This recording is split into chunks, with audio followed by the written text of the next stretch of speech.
ఈ ప్రభుత్వం యొక్క ఆలోచన.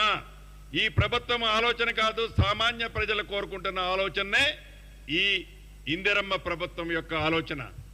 దాంట్లో ఒకటి రేషన్ కార్డు, రెండవది హెల్త్ కార్డు. ఈ రేషన్ కార్డుని హెల్త్ కార్డుని బైఫర్కేట్ చేయాలన్నదే ప్రజల సూచనల మేరకు ఈ ప్రభుత్వం నిర్ణయం తీసుకోవాలనుకుంటుంది. దీన్ని కూడా ప్రొలాంగ్ చేయకుండా, టైం తీసుకోకుండా వీలైనంత తొందరలోనే వీటికి శ్రీకారం ఈ ప్రభుత్వం చుట్టబోతుంది.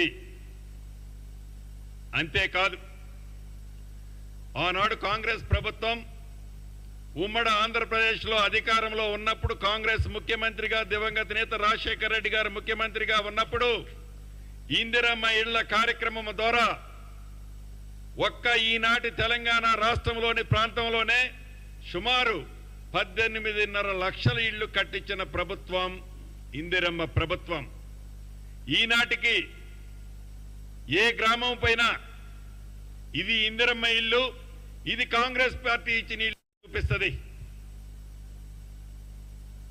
గత 10 సంవత్సరాలు మనం చూసాం. రాష్ట్రం ఏర్పడిన తర్వాత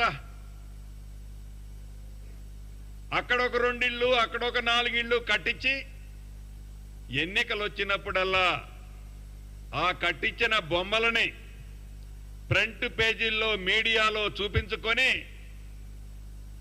ఊహాజనకమైన చిత్రాన్ని చూపించి మాటలతో జనాన్ని మమేకం చేస్తూ 2 పర్యాయాలు ముఖ్యమంత్రి అయినా కూడా ప్రజలకు ఇచ్చిన వాగ్దానాన్ని ఎలా నిర్వహించారో, డబుల్ బెడ్రూమ్ ఇల్లు వారి కలలానే గత ప్రభుత్వం ఎలా ఉంచిందో మనకు తెలియంది కాదు. ఇప్పటికీ గ్రామీణ ప్రాంతాల్లో కనిపిస్తున్న ఇళ్ళు ఇందిరమ్మ ఇల్లే. ఆనాడు ఆ ప్రభుత్వం కట్టిన ఇళ్ళు ఎన్నయ్యా అంటే 1,36,000 10 సంవత్సరాలలో. దీంట్లో సుమారు ఒక 32-33 వేలకి ఇళ్ళకి ఇన్ఫ్రాస్ట్రక్చర్ ఏమీ లేదు. అంటే తాగటానికి నీళ్లు లేవు, లైట్ వేస్తే ఎలగటానికి కరెంట్ ఉండదు, సివరేజ్కి సంబంధించిన పైప్ లైన్ ఉండదు, రోడ్లంటే మర్చిపోండి. ఆ కారణం చేత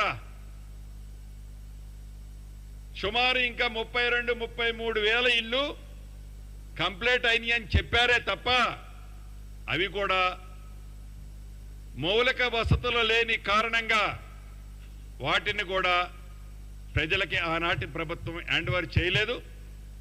ఇప్పుడు ఈ ప్రభుత్వం చిత్తశుద్ధితో ఈ డబుల్ బెడ్రూమ్ ఇళ్ల మీద ఏదైతే గత ప్రభుత్వం ఖర్చు పెట్టి వివిధ స్థాయిలో ఆగిపోయిన ప్రతి ఇంటిని చిత్తశుద్ధితో బేషిజాలకు పోకుండా ఆ ప్రభుత్వం చేసింది కదా, ఆ ప్రభుత్వం పెట్టిన ఇటుక మీద తిరిగి ఇప్పుడు ఇందిరమ్మ ప్రభుత్వం ఎందుకు ఇటుక పెట్టాలని ఆలోచించకుండా వారు కట్టిన ఇల్లు మధ్యలో ఆగిపోయిన ప్రతి ఇంటిని ఇందిరమ్మ ప్రభుత్వంలో కంప్లీట్ చేసి పేదవాళ్లలో బహు పేదవాళ్లకు ఇవ్వాలని నిర్ణయం తీసుకున్నాం.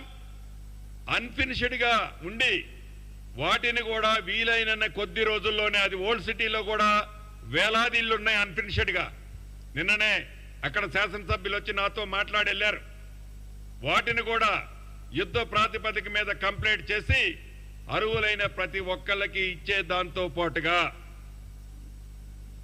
ఈ ప్రభుత్వం ఏదైతే ఎన్నికల్లో చెప్పిందో రాబోయే ఈ 5 సంవత్సరాలలో తెలంగాణ రాష్ట్రంలో ఏ మారుమూల ప్రాంతానికి వెళ్ళైనా మాకు ఇల్లు లేదు అని అనకుండా ఉండే విధంగా